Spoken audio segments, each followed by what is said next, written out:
नमस्कार दोस्तों, अन्वी चैनल पे आपका स्वागत है। फ्रेंड्स, कल के वीडियो में हमने पढ़ा था कि 1857 की क्रांति से संबंधित कुछ महत्वपूर्ण प्रश्न हमने पढ़े थे।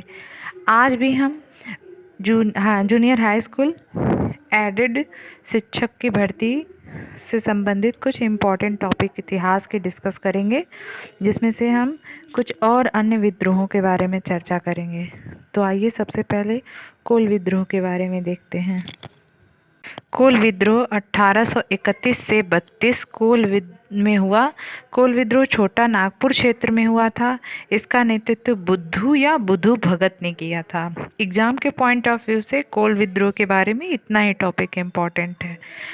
अब हम दूसरे नील विद्रोह पे बढ़ने से पहले आइए कोल विद्रोह को एक ट्रिक से याद कर लेते हैं।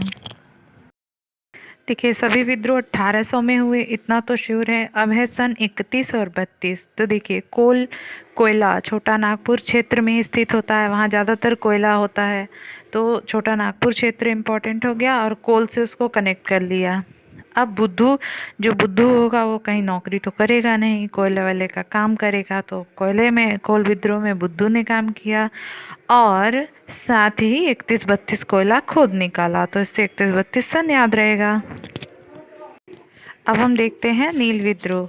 नील विद्रोह आंदोलन के इतिहास में सबसे जुझारू आंदोलन माना जाता है।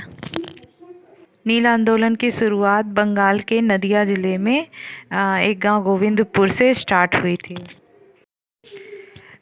एक नील उत्पादक के दो भूतपूर्व कर्मचारियों दिगंबर विश्वास और विष्णु विश्वास द्वारा इस आंदोलन का सूत्रपात किया गया था। बंगाल के किसानों को मजबूर किया जाता था कि वह नील की खेती करें, और जो इसका इनकार करता था उनको मालिकों के दमन का सामना करना पड़ता था। तो इससे किसान जो है परेशान हो गए थे और उन्होंने विद्रोह कर दिया था। 1860 तक नील आंदोलन नदिया पार ना खुलना, ढाका, मालदा, दिनाजपुर आदि क्षेत्रों में फैल गया था। अब आइए, नील आंदोलन को याद करने की छोटी सी ट्रिक है। तो इसको फैलाने वाले दो लोग थे, दिगंबर विश्वास और विष्णु विश्वास। तो देखिए, दोनों भगवान विष्णु के ही नाम। दिगंबर भगवान शिव को कहते हैं, लेकिन आप दोनों को भगवान से एसोसिएट कर सकते हैं। और विष्णु जी नीले हैं, तो नील आंदोलन। और 60 लोग, इसके 59-60 लोग आई हैं, तो ये 59 में शुरू हुआ और 60 में समाप्त हुआ। तो ये छोटी सी ट्रिक है, हल्की सी कहानी जो आपको लर्न करा सकती है। अब हमारा नेक्स्ट है पाबना विद्रोह। पाबना विद्रोह 1873 से 74 के बीच स्टार्ट हुआ। 19वीं शताब्दी के उत्तरार्ध में बंगाल के पाबना नामक स्थान पे कुछ किसानों ने विद्रोह शुरू किया था, तो इसका विद्रोह पाबना विद्रोह के नाम से जाना जाता है। जमींदारों द्वारा जो किसानों पर अत्याचार होते थे, उनके विरुद्ध यह विद्रोह किया गया था।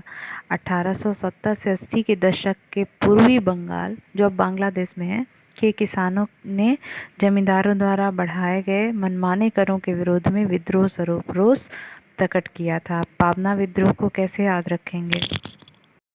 ये तो सिंपल सा है, याद रह जाएगा। पाबना विद्रोह 1873-74। और फ्रेंड्स, नीचे डिस्क्रिप्शन में हमारे फेसबुक पेज का लिंक है और टेलीग्राम चैनल से हमारे जुड़ने के लिए लिंक अवेलेबल है, तो अगर आप चाहते हैं तो उन्हें भी सब्सक्राइब कर सकते हैं। संथाल विद्रोह 1855 से 56। वर्ष 1855 में बंगाल के मुर्शिदाबाद तथा बिहार के भागलपुर जिलों में स्थानीय जमींदार, महाजन और अंग्रेज कर्मचारियों के बीच अत्याचार का शिकार हुई पहाड़िया जनता ने एकबद्ध होकर उनके विरुद्ध विद्रोह का बिगुल फूंक दिया, जिसे संथाल विद्रोह कहते हैं। तिलका मांझी भाइयों ने इस विद्रोह का नेतृत्व किया था। अब इसको याद करने की छोटी ट्रिक क्या है कि तिलका मांझी भाई थाल में 55-56 थाल में भोजन कर रहे हैं, ठीक है। नेक्स्ट विद्रोह है मुंडा विद्रोह। मुंडा विद्रोह 19वीं शताब्दी में हुआ था और यह झारखंड में बिरसा मुंडा के नेतृत्व में हुआ था।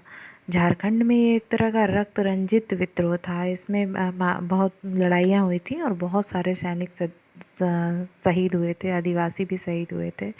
तो यह एक बहुत ही फेमस विद्रोह है, तो इसके बारे में याद करने की कोई टिक नहीं चाहिए। मुझे लगता है आपको याद ही होगा। आगे बढ़ते हैं। मोपला विद्रोह ये भी बहुत प्रचलित है। 1921 में केरल में हुआ था। यह मुसलमानों द्वारा हिंदुओं का धर्म परिवर्तन और मतलब एक तरह से हिंदू मुस्लिम दंगा था, और इसमें बहुत सारे मुसलमानों ने हिंदुओं को ज़बरदस्ती मार दिया था या उनका धर्म परिवर्तन करा दिया था। तो लास्ट है सन्यासी विद्रोह। 1763 में कुछ सन्यासियों ने अंग्रेज़ों के खिलाफ़ विद्रोह कर दिया था, जिसे सन्यासी विद्रोह के नाम से जाना जाता था। यह विद्रोह भी मुख्यतः बंगाल के इलाके में फैला।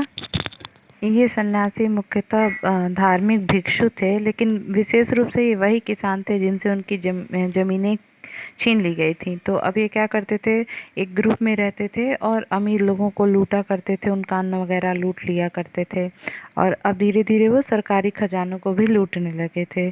तो इन्होंने ही ये विद्रोह किया था, तो जिसको सन्यासी विद्रोह कहते हैं। ये बहुत फेमस है।